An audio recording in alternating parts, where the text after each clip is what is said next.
Bienvenidos a Este Oeste. En esta ocasión les vamos a presentar una serie de programas, un resumen de 3 programas de interés nacional.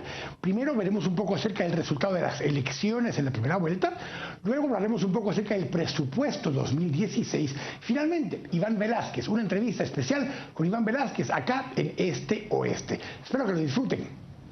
En esta ocasión vamos a hacer un poco de análisis de estadística electoral. Vamos a revisar un poco los números históricos del abstencionismo en las elecciones, hablar un poco acerca de un tema medio polémico que ha surgido en las redes sociales y algunas columnas de opinión acerca de la legitimidad o no de la elección de Jimmy Morales por el nivel de abstencionismo que hubo, y vamos a conversar un poco acerca de estadísticas electorales en términos generales. Para hacer esto me acompañan 2 compañeros de a las 10 p.m., pero que además Cristian Castillo es analista político de IPN-USAC, del Instituto de Problemas Nacionales de la Universidad de San Carlos de Guatemala, y me acompaña Edgar Ortiz, quien es director ejecutivo del Centro de Estudios Económicos y Sociales CES. Bienvenidos a ambos. Muchas gracias por la invitación. Otra vez acá en Este Oeste.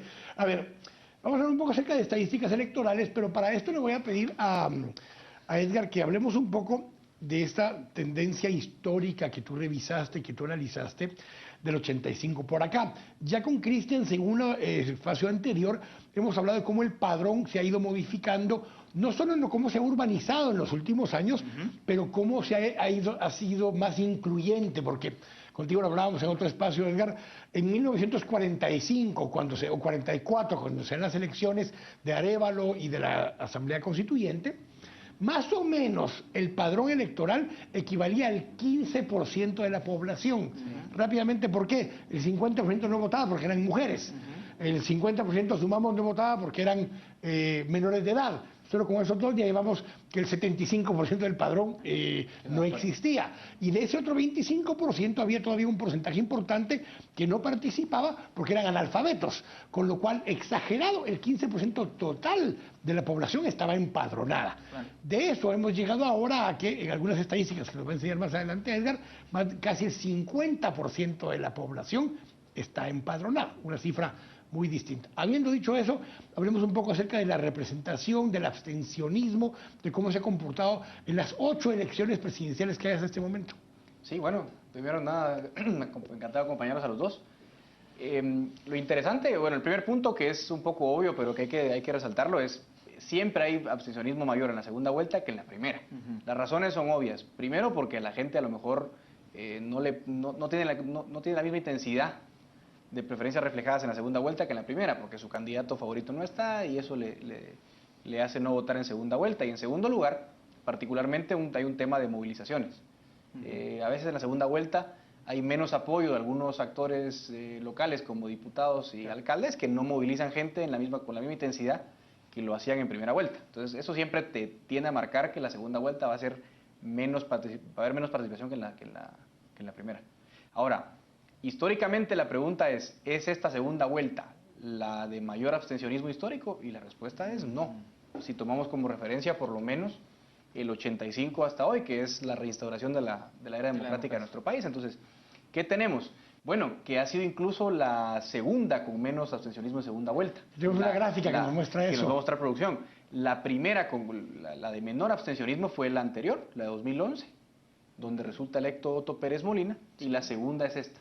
Entonces, en ese sentido... En la elección actual llegamos finalmente a un 43% de abstencionismo, 43.56. Y la pasada fue como... Y en la pasada 39% de abstencionismo.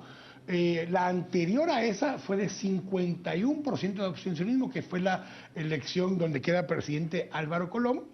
Y conforme nos vamos yendo hacia atrás, la que más abstencionismo ha tenido en toda la historia democrática del 85 por acá es la segunda vuelta de Álvaro Arzú, vamos a ver todo esto en la gráfica justamente ahora que tenemos. Entonces, justamente aquí vemos que en el abstencionismo en la primera elección fue de 33% más o menos, que fue la de Vinicio Cerezo. Vemos cómo el abstencionismo fue creciendo hasta la de Arzú, que fue la más alta, que fue casi de 65% de abstencionismo. Y a la par va cuál fue el abstencionismo en primera vuelta y cuál en la segunda. Y siempre se nota que hay una pequeña grada entre las dos. La grada mayor es efectivamente la que hay en 2 momentos, en la de Berger, en segunda vuelta, cuando gana Berger en segunda vuelta, el abstencionismo sube de 42% a prácticamente 60%, perdón, a 55%. Aunque la deportiva, la anterior también es una subida enorme, casi de 15%, igual que la de ahora. Hablemos de esos dos temas, del abstencionismo, de la tendencia al abstencionismo y de cuáles son las mayores caídas entre las dos. Sí, la mayor caída, sinceramente, es esta. Ahí sí hay un punto interesante de análisis. Pero hay que hacer una aclaración. Pese a que es la grada más grande, o sea, la caída de abstencionismo versus primera vuelta versus segunda más grande, se explica por dos razones. Primero, porque también fue anormalmente más alta la participación en primera vuelta. Pero en segundo lugar hay que aclarar que, valiéndonos de algunas herramientas estadísticas, nos vemos que la volatilidad, que es lo que interesa para ver si hay alguna cuestión fuera de rango, si ustedes se dan cuenta, la volatilidad no es tampoco afuera de lo que consideramos un rango normal. O sea, siempre ha sido... O sea, cuando uno ve las barras, siempre se nota esas gradas ahí, por lo menos la de donde ganó Portillo, donde ganó Berché y donde ganó Jimmy, las tres son muy similares. Son muy similares, son pronunciadas. Son más o menos entre 9 puntos porcentuales y 13 puntos porcentuales. Esta fue de 15. O sea, está casi adentro del rango normal, normal estadísticamente hablando, ¿no? Entonces, yo no veo tampoco nada significativo. Quizás las otras dos interesantes son las que gana Portillo en el 2000 y Berché en 2003. Siempre la misma tendencia. Con Cerezo, que es la que comparaban muchos por el apoyo popular que había tenido Ivy, sí tuvo una participación bastante más alta, pero las condiciones también eran diferentes, ¿no? Era la inauguración de la primera elección de la democrática. Aunque también el padrón era mucho más chiquito. Era mucho menor en relación a la población, entonces eso también influye un poco en que se vea un poco menos dramático el abstencionismo en la época. Eso segundo lo vamos a hablar en el siguiente segmento, pero Cristian tiene otra gráfica que nos muestra cómo se da esa caída. Ahora vamos a explicar en qué municipios fue esa caída realmente, lo cual también explica el margen tan amplio que hubo en la elección. Efectivamente, y un gusto compartir con ustedes. En el primer mapa que vamos a ver a continuación, lo que podemos identificar es en qué áreas del país se dio la mayor reducción de votantes de primera a segunda vuelta. Y una primera aseveración que podría explicar ese comportamiento que vemos concentrado principalmente... Lo que está en color rojo más oscuro es donde más cayó la intención de voto entre primera y segunda vuelta. Donde los niveles de reducción de votantes de primera a segunda vuelta fue mucho más pronunciado. Y aquí lo que vale la pena resaltar, Quique, es que esto coincide exactamente con el mapa que analizábamos en la primera vuelta, que ahí es en donde se está concentrando la mayor cantidad de empadronados.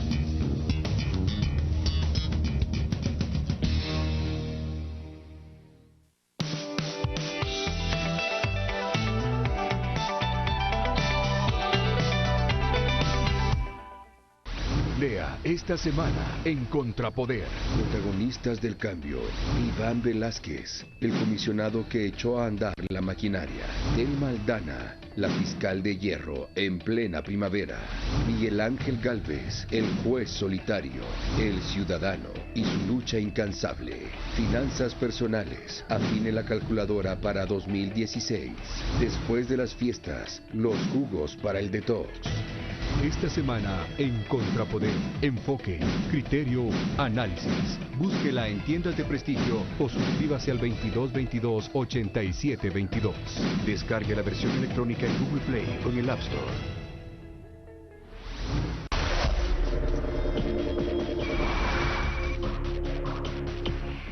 En 2015, Informe Especial le presentó en exclusiva las luces y sombras de los candidatos que aspiraban a gobernarnos. Solo uno llegó, sin embargo, muchos seguirán siendo el poder tras el trono e inclusive ejerciendo presión política. Conózcalos de cerca, porque la política continúa en el 2016.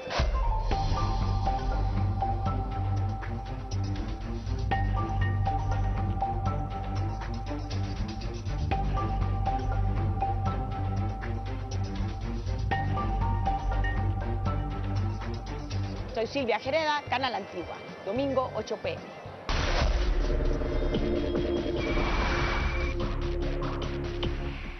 A las 10 p.m., el primer noticiero en el que las redes sociales son protagonistas. Un formato original y único que le da la posibilidad a usted, que está en su casa, de participar y analizar los temas de la coyuntura nacional con los mejores analistas de Guatemala.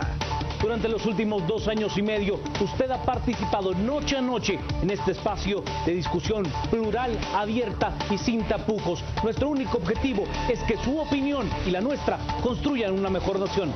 A las 10 p.m., lo que usted postea en Facebook y Twitter se convierte en una opinión calificada y es a partir de ella que los analistas discuten y dan sus puntos de vista. Participe con nosotros en A las 10 p.m., el primer noticiero que le abrió espacios de discusión y tomó en cuenta su opinión sobre los temas que a todos nos importan. Este espacio de construcción ciudadana es suyo. Lo esperamos de lunes a viernes a las 10 p.m. en Noticieros de Canal Antigua. Canal Antigua 2015, año de decisiones, año para ver Canal Antigua. A partir del 4 de enero, las noticias serán las protagonistas de la mañana. A las 5:45 y a las 7 a.m. Paola Hurtado, Carmen Ortiz y Mario Rosales, acompañados de Pietro Cipriani y Wendy Cordero, se encargarán de despertarlo con todas las novedades del acontecer nacional e internacional. Además, contactos en directo desde donde está ocurriendo la noticia, la lectura de las portadas de periódicos, el tráfico, el clima, los deportes y las redes sociales completan 2 horas y cuarto de información en la voz de los mejores. A partir del 4 de enero, acompáñenos en esta edición renovada de los noticieros de Canal Antigua. Canal Antigua, somos información.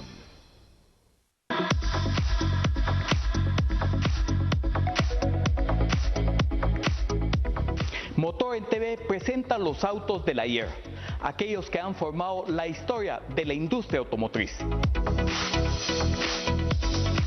También los vehículos más impactantes de todo el planeta, incluyendo aquellos que esperamos usted conduzca en el futuro. Y carros del presente, los que se manejan cotidianamente, aquellos que vemos en nuestras calles y avenidas. Motor en TV presenta la noticia automotriz en directo, desde donde sucede en nuestro país y el extranjero. Para que usted tenga la mejor información sobre el fascinante mundo del automóvil, la tecnología y la seguridad vial. Motor en TV se estrena los sábados a las 8 de la noche, con repeticiones domingo, lunes, jueves, viernes y sábado. Recuérdese, tenemos una cita acá en Motor en TV.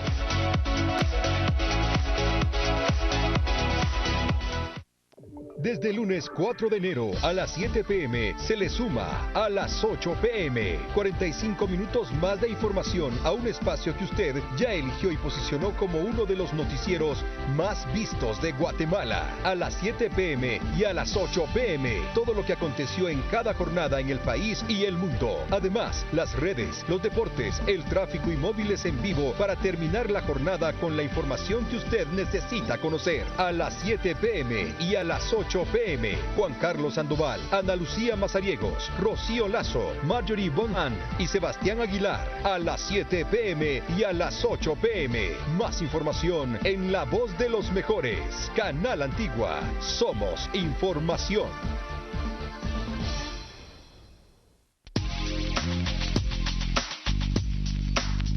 Comprobado. Estudios científicos certifican que la compresión progresiva, acompañada de sudor localizado, produce cambios importantes en el cuerpo de las personas. Svel Control es la combinación perfecta de compresión y sudor para obtener un cuerpo perfecto. Transforma drásticamente tu imagen. Logra hasta 3 tallas menos al instante. Suda más. Reduce medidas hasta lograr tus resultados definitivos en tiempo récord y sin esfuerzos. Con Svel Control. Instantáneo, progresivo y definitivo. Compresión y sudor es igual a cuerpo perfecto con Svel Control. Fácil, rápido y al instante. Svel te comprime la piel, te recupera la cintura y te hace sudar muchísimo. 2 tallas menos al momento. Figura perfecta al momento. Sudor y compresión con Svel Control. Hoy en una oferta única por televisión. Suda, comprime, baja de peso con Svel. Llama ya.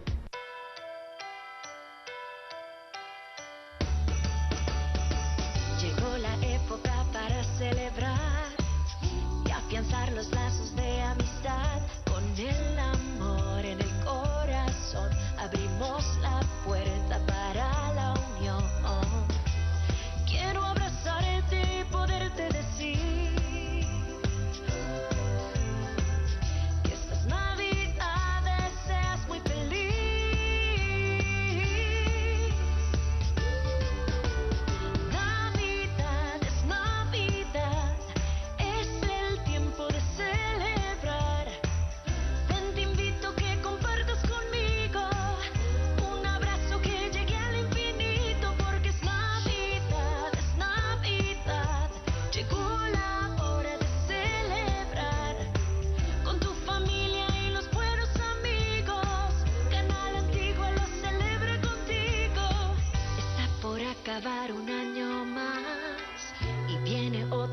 más prosperidad.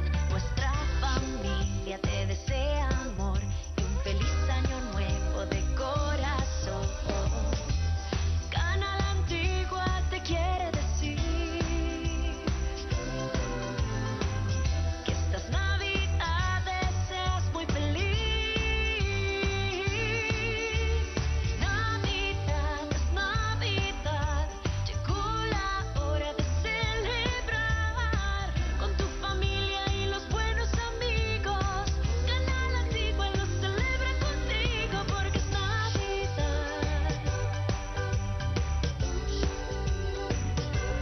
Porque es Navidad, es Navidad. Es Navidad. Lea esta semana en Contrapoder. Protagonistas del cambio: Iván Velázquez, el comisionado que echó a andar la maquinaria. Telma Aldana, la fiscal de hierro en plena primavera. Miguel Ángel Gálvez, el juez solitario. El ciudadano y su lucha incansable. Finanzas personales. Afine la calculadora para 2016.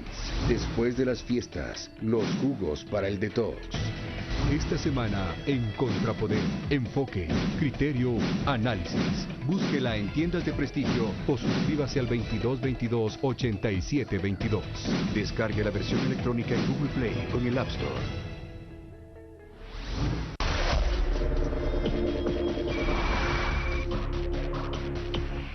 En 2015, Informe Especial le presentó en exclusiva las luces y sombras de los candidatos que aspiraban a gobernarnos.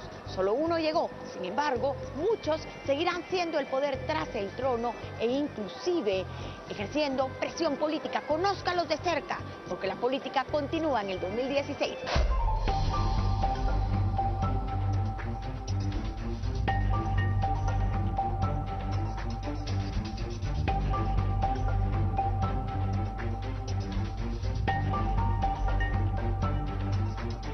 Soy Silvia Jereda, Canal Antigua, domingo 8 p.m.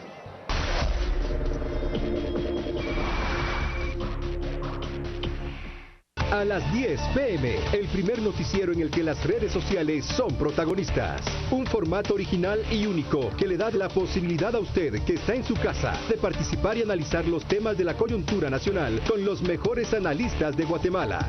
Durante los últimos 2 años y medio, usted ha participado noche a noche en este espacio de discusión plural, abierta y sin tapujos. Nuestro único objetivo es que su opinión y la nuestra construyan una mejor nación. A las 10 p.m., lo que usted postea en Facebook y Twitter se convierte en una opinión calificada y es a partir de ella que los analistas discuten y dan sus puntos de vista. Participe con nosotros en A las 10 p.m., el primer noticiero que le abrió espacios de discusión y tomó en cuenta su opinión sobre los temas que a todos nos importan. Este espacio de construcción ciudadana es suyo. Lo esperamos de lunes a viernes a las 10 p.m. en Noticieros de Canal Antigua. Canal Antigua 2015, año de decisiones, año para ver Canal Antigua.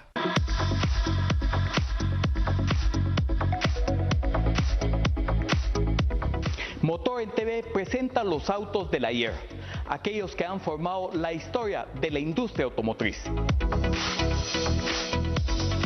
También los vehículos más impactantes de todo el planeta, incluyendo aquellos que esperamos usted conduzca en el futuro. Y carros del presente, los que se manejan cotidianamente, aquellos que vemos en nuestras calles y avenidas. Motor en TV presenta la noticia automotriz en directo, desde donde sucede en nuestro país y el extranjero. Para que usted tenga la mejor información sobre el fascinante mundo del automóvil, la tecnología y la seguridad vial. Motor en TV se estrena los sábados a las 8 de la noche, con repeticiones domingo, lunes, jueves, viernes y sábado. Recuérdese, tenemos una cita acá en Motor en TV.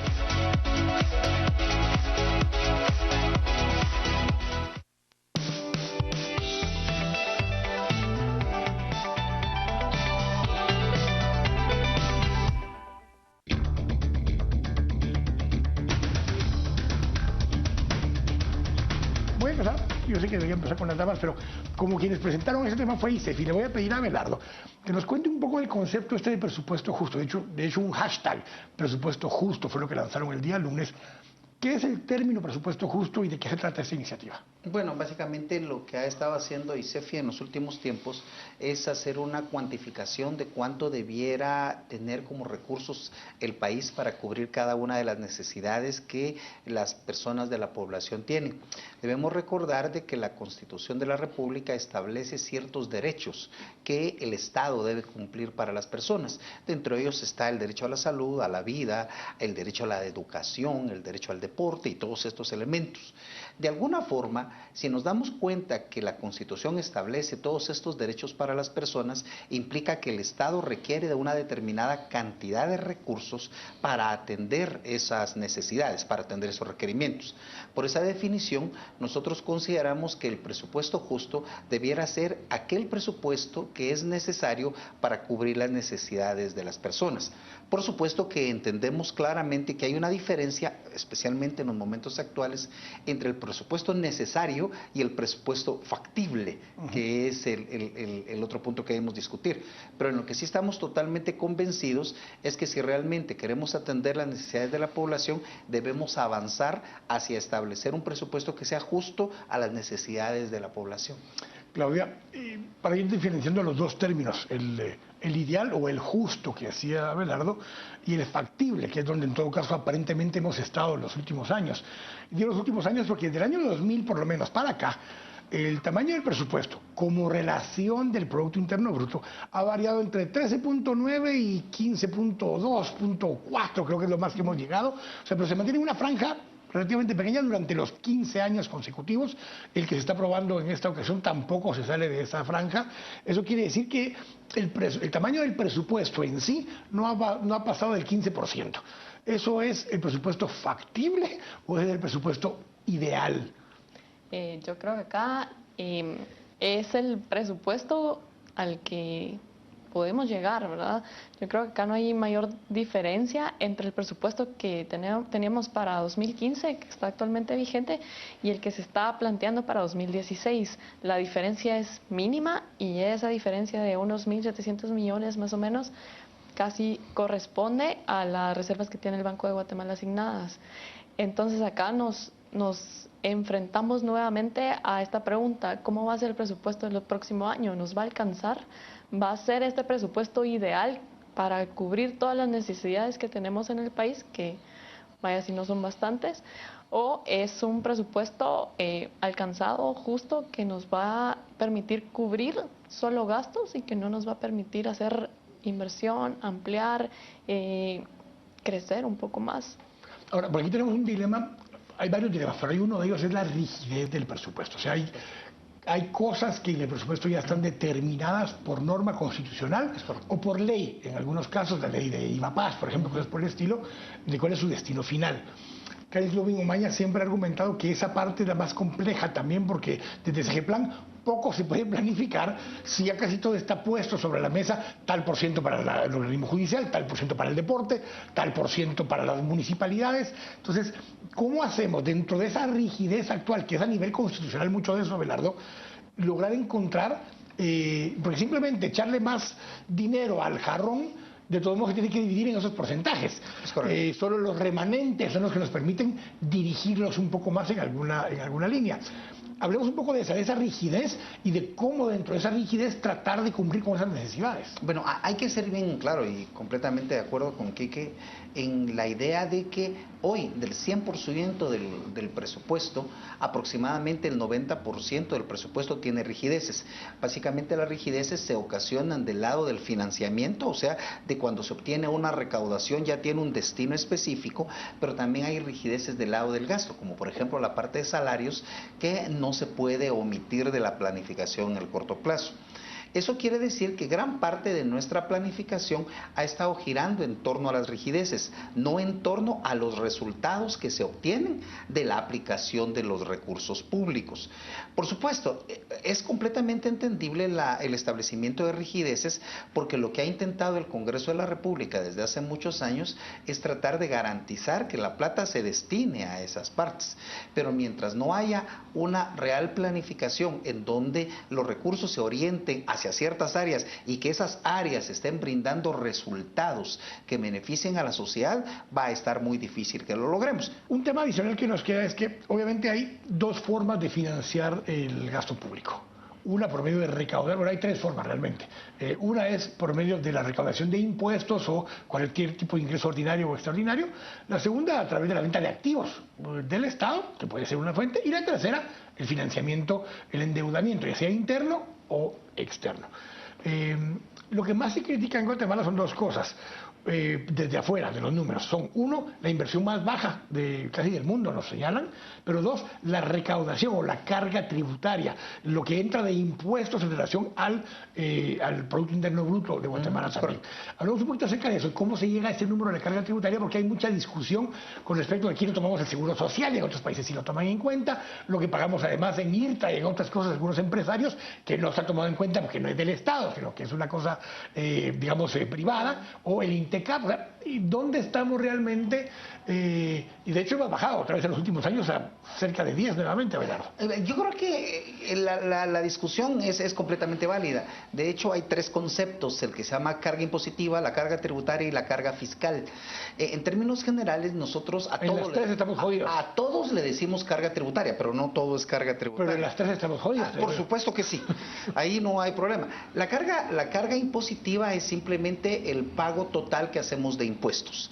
En Guatemala vamos a terminar el año 2015, que estamos ahorita, con la carga impositiva más baja que hemos tenido en los últimos 15 años. Si nosotros nos remontamos a ver los datos, nos vamos a dar cuenta que en el año 2001 teníamos 10.3 de carga impositiva. Este año lo vamos a terminar en 10.2. Quiere decir que es el valor, incluso el año de la crisis, el año 2009, fue exactamente 10.3 también. Quiere decir que todavía vamos a estar por debajo. ¿El punto más alto que tuvimos, 12.1? 12.1 fue el año 2007, pero hay que ser bien honestos, fue el año de la aprobación de la ley antievasión, y lo que hizo la antievasión fue anticipar impuestos que venían de los 2 años que seguían.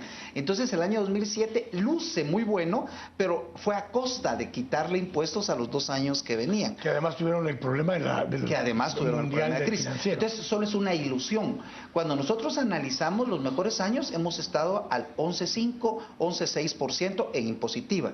La carga tributaria, lo que tenemos que hacer para llegar a ese valor es sumarle los impuestos que pagan las municipalidades.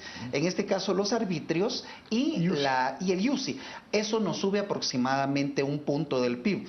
Y la carga fiscal, que es cuando nos hacemos comparables completamente contra el resto del mundo, es cuando le sumamos los pagos que se hacen por contribuciones a la seguridad social. Si sumamos todos, aproximadamente en Guatemala este año lo vamos a terminar en 12.5.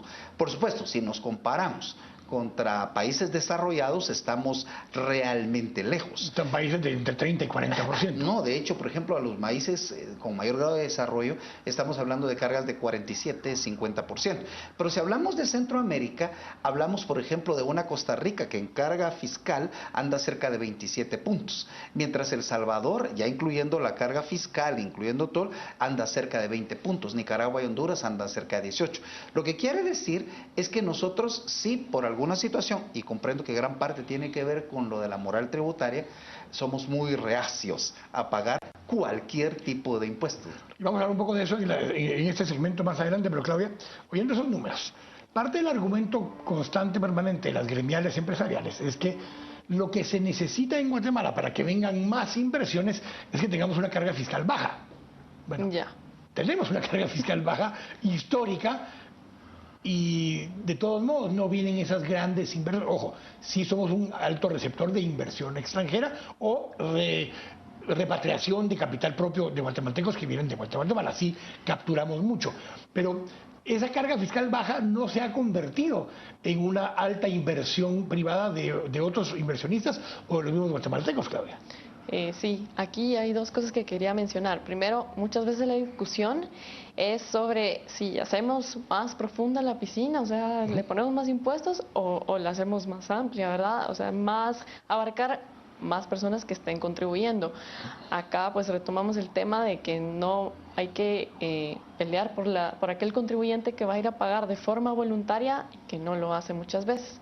Y con el tema que hablamos de la atracción de inversiones, muchas veces se cuestiona si este tipo de beneficios tributarios, de contar con una carga tributaria baja, en realidad es un incentivo para las empresas o para la inversión de venir y establecerse acá, o qué otros factores van a estar motivando la inversión, la atracción de inversión. Vemos que en igual países en donde la carga tributaria es alta, también llega la inversión. Entonces, creo que acá este tema de las inversiones debe de estar acompañado de qué beneficios nos va a dar adicionales. Porque aquí es donde viene este tema. A ver, aquí es el tema del huevo o la gallina, porque es, ok, dice, yo no pago más impuestos, todavía voy a bajar el tema de porque se lo roban para dentro de un ratito. Yo no pago más impuestos porque los servicios que recibo son malos. Ahora, mi argumento es que los servicios que recibo son malos porque no pagamos suficientes impuestos y entonces no hay infraestructura y no hay capacidad de generar la calidad y cobertura de servicios que necesitamos, Claudia.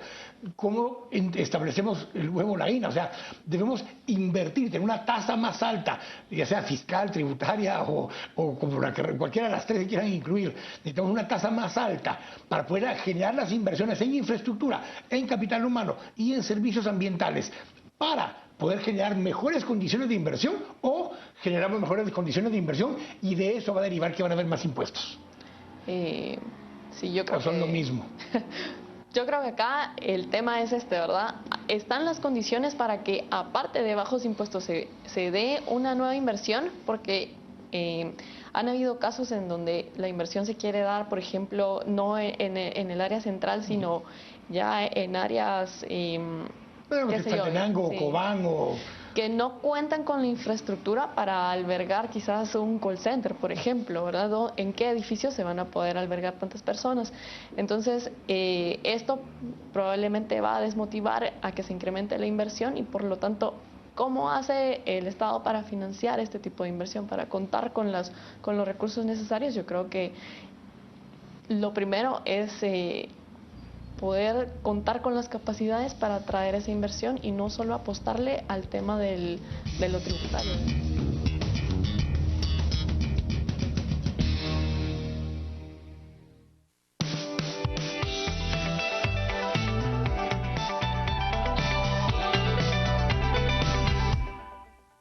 Desde el lunes 4 de enero a las 7 p.m. se le suma a las 8 p.m. 45 minutos más de información a un espacio que usted ya eligió y posicionó como uno de los noticieros más vistos de Guatemala. A las 7 p.m. y a las 8 p.m. todo lo que aconteció en cada jornada en el país y el mundo. Además, las redes, los deportes, el tráfico y móviles en vivo para terminar la jornada con la información que usted necesita conocer. A las 7 p.m. y a las 8 p.m. Juan Carlos Sandoval, Ana Lucía Mazariegos, Rocío Lazo, Marjorie Bonham y Sebastián Aguilar. A las 7 p.m. y a las 8 p.m. Más información en La Voz de los Mejores. Canal Antigua. Somos información.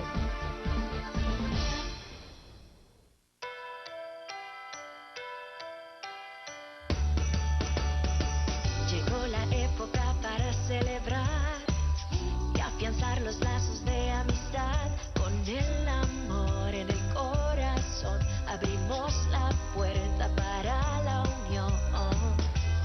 Quiero abrazarte y poderte decir que estas navidades seas muy feliz.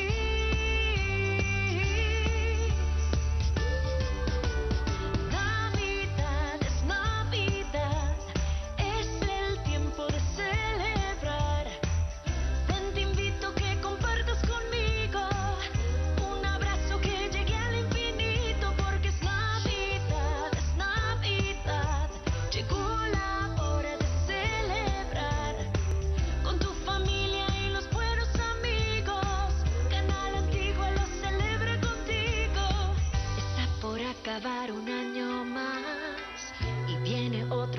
deseamos prosperidad, nuestra familia te desea amor y un feliz año nuevo de corazón.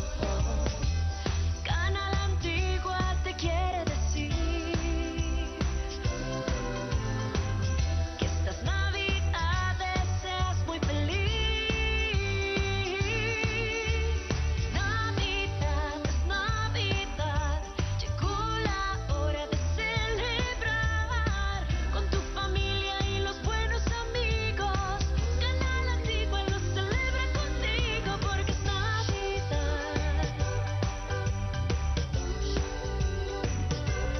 Porque es Navidad, es Navidad.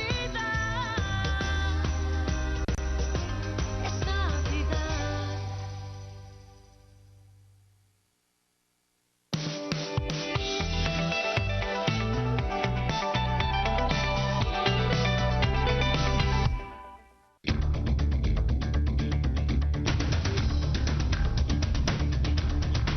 En esta ocasión vamos a conversar con un personaje que probablemente hace poco más de un año teníamos poco conocimiento de quién era, de dónde venía y especialmente de qué en todo caso podía hacer acá en Guatemala. Sin embargo, hace poco más de 6 meses esa perspectiva cambió y el nombre de Iván Velázquez Gómez pasó a ser un nombre cotidiano, por lo menos en los medios, y que infundaba temor, voy a decir, en ciertas personas, y todavía al día de hoy lo sigue generando, pero también genera confianza en muchísimas otras personas. Don Iván Velázquez Gómez, comisionado de la CICIG, bienvenido, gracias por estar acá. Muchas gracias. Vamos a conversar un poco justamente el día 25 de octubre, el día de las elecciones.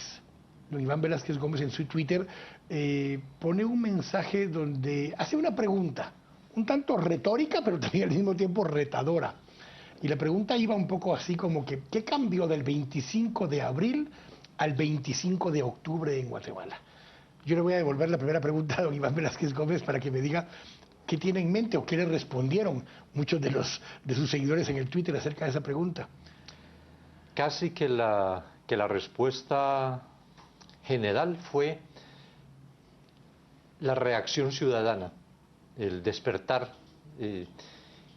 Y creo que sí, ese es uno de los puntos realmente importantes en lo que ha ocurrido a partir del 25 de abril y que señalaba precisamente el 25 de abril por ser el momento de la reacción, no el 16 de abril, porque lo mismo había ocurrido también, por ejemplo, el 6 de septiembre, cuando la investigación del sistema penitenciario.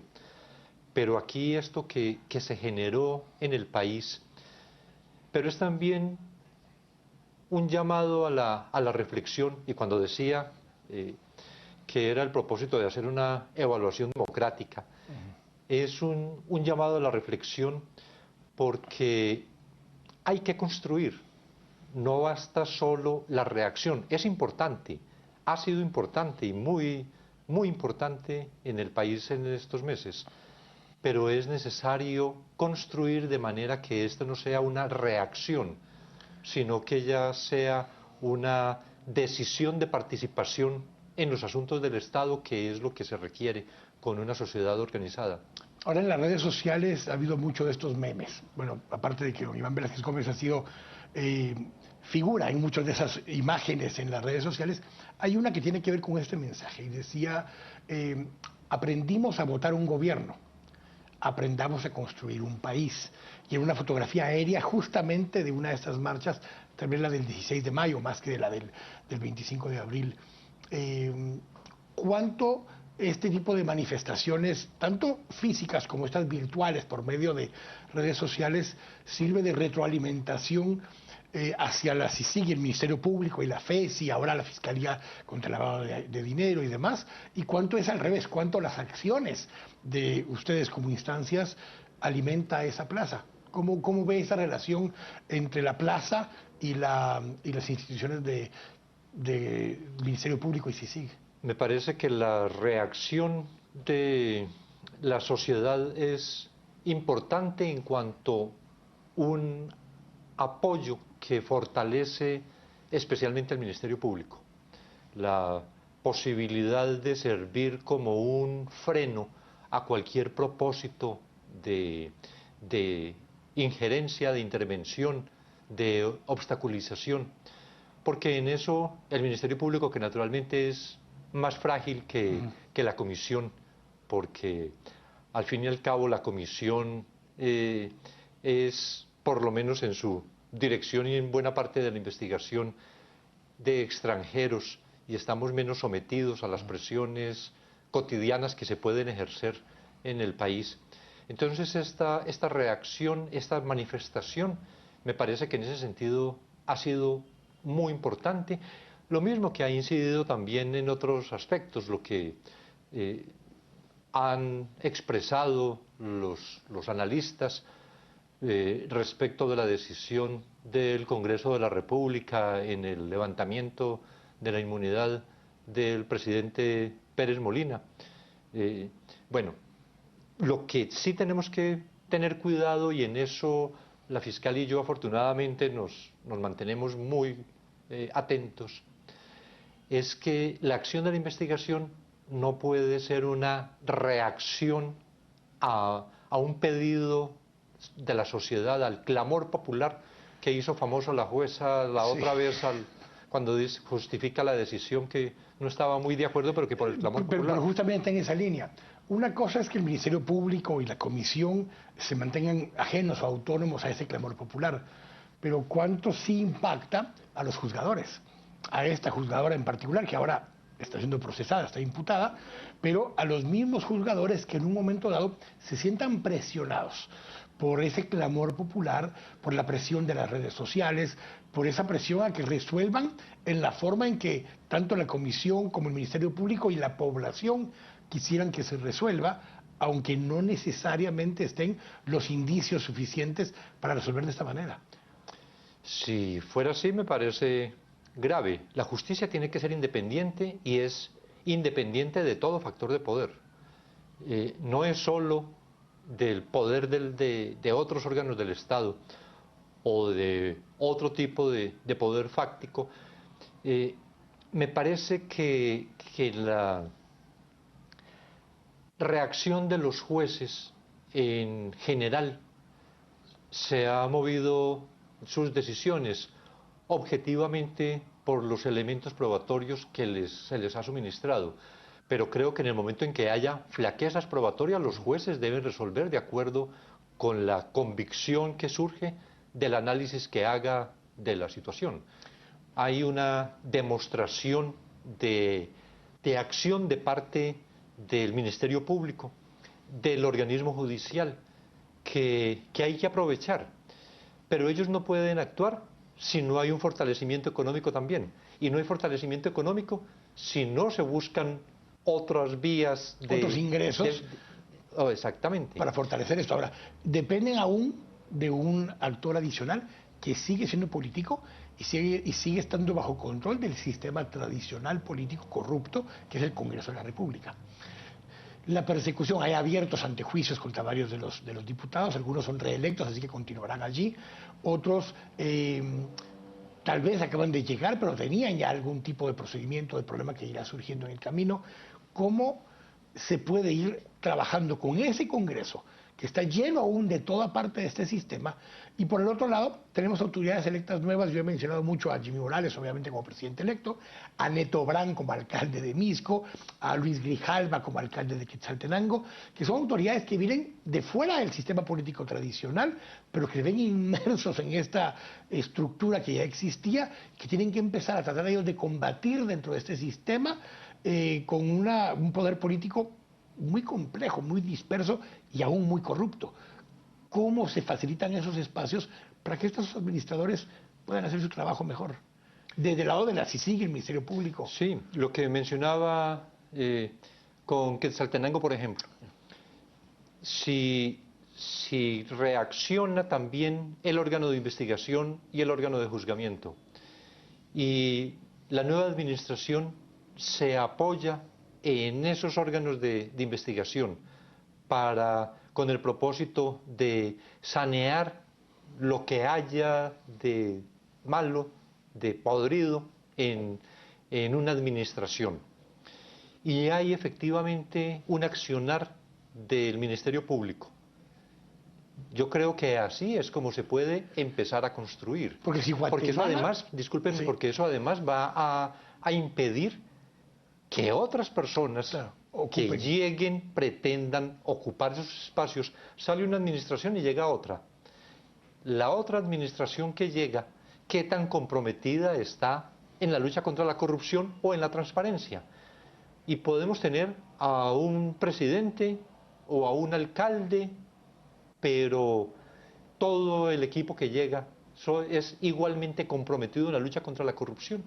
De ahí es también la importancia de lo que se ha señalado de la vigilancia social, de mantener alta esa participación, ese interés de la sociedad en los asuntos del municipio, en los asuntos del país, para que estén vigilantes, señalando cada conato de corrupción que se pueda advertir, que quienes pretendan ingresar a un gobierno con el propósito de enriquecerse, vean que va a haber una pared de un lado de la sociedad vigilante y del otro lado del Ministerio Público investigando. Y esa plaza, ese llamado de la población, nosotros lo hacíamos con varios otros sectores el viernes antes de las elecciones, decíamos, gane quien gane, el 14 hay que estar en la plaza. No como una amenaza a quien gane, sino como un llamado de atención a decir, si necesita nuestro respaldo de la sociedad para combatir la corrupción, acá estamos. Si se va a plegar a la corrupción, acá estamos igual para poder acompañar, para vigilar o para respaldar. ¿Qué es lo que más hace sostenible esto en el tiempo? Con la experiencia en Colombia, con lo que pasó en Colombia antes y después de su función en el sistema, con el tema de los paramilitares y demás. Ha habido una transformación cultural, de cultura ciudadana en Colombia, pero también ha habido picos y valles. Ha habido picos y valles porque no se logra terminar de romper nunca todo el tema de corrupción. ¿Qué le da sostenibilidad a la transformación de la sociedad en general para que podamos limpiarnos de la corrupción? Son múltiples factores, es realmente difícil señalar así algo. Lo digo porque la persecución penal per se no resuelve el problema. Claro, en Colombia nos ocurrió. Congresistas condenados, sin embargo sus esposas o sus hijos o sus hermanos los reemplazaron y continuaron con el mismo feudo corrupto vinculado con estructuras criminales. El paramilitarismo no desapareció en Colombia. Hay nuevas organizaciones u organizaciones antiguas de paramilitares que se medio transformaron, pero que siguen activas en grandes regiones del país. En Colombia, y frente a este tema del paramilitarismo, probablemente es que no existió una reacción social como esta de Guatemala. Tal vez por eso y por pensar cómo hubiera sido la situación en Colombia cuando, a la par de las investigaciones que veníamos adelantando contra congresistas vinculados con el paramilitarismo, hubiera existido un movimiento ciudadano tan formidable como el de Guatemala. De rechazo a esas estructuras. De rechazo a esas estructuras. Yo sé que hay muchísimos casos que van a venir y demás. La gente está a la expectativa siempre. La última vez usted decía, cuando estuvimos acá en el canal antes, no es solo jueves de CICIG, ahora martes de CICIG y miércoles de CICIG, y el día que sea necesario de CICIG. ¿Qué mensaje le deja a nuestros ciudadanos, a esa población que está a 70 días de que tome posesión el nuevo presidente y en algunas cosas ve con ilusión y en otras cosas lo ve con temor lo que viene, y no por el presidente, sino que por el ambiente que hay? ¿Qué mensaje le puede dejar a nuestra ciudadanía? Y el presidente Morales además ha dicho que su mandato es este. Y que está en la lucha contra la corrupción y que espera la participación ciudadana, es decir, que él también lo decía en alguna ocasión, por lo menos en una conversación conmigo lo decía, yo estoy más del lado de los inconformes. Bueno, el asunto es que hay una sociedad que tiene esta oportunidad en este momento, después de haber despertado del letargo que permitía que todo el que quisiera hacer las cosas las hiciera impunemente, que se puede y se tiene que organizar. Yo he dicho con las juntas de vecinos, con los habitantes de los barrios que están viendo cotidianamente, día tras día, cómo la obra que se está ejecutando en su municipio se está haciendo con los materiales que no corresponden, y que ellos tendrían la posibilidad de mirar que si es una capa asfáltica de tantos centímetros, efectivamente esa capa asfáltica es de esos centímetros. Pero eso requiere organización. Ese es uno de los retos fundamentales. Yo creo que, por lo menos, decir que no se baje la guardia, que se siga con interés en todos los asuntos del Estado, que haya una veeduría ciudadana sobre la acción de todos los poderes públicos, incluido el organismo judicial, incluido el Ministerio Público. Incluida la CICIG. La CICIG siempre está en la mira. Sí, siempre hay muchas personas que están atentas a cuál es el primer error que se cometa. No, pero también, indudablemente, la sociedad. Yo creo que no es de apoyar, que es también otra de las afirmaciones que he repetido. Aquí no es tanto apoyo, sino compromiso lo que se necesita.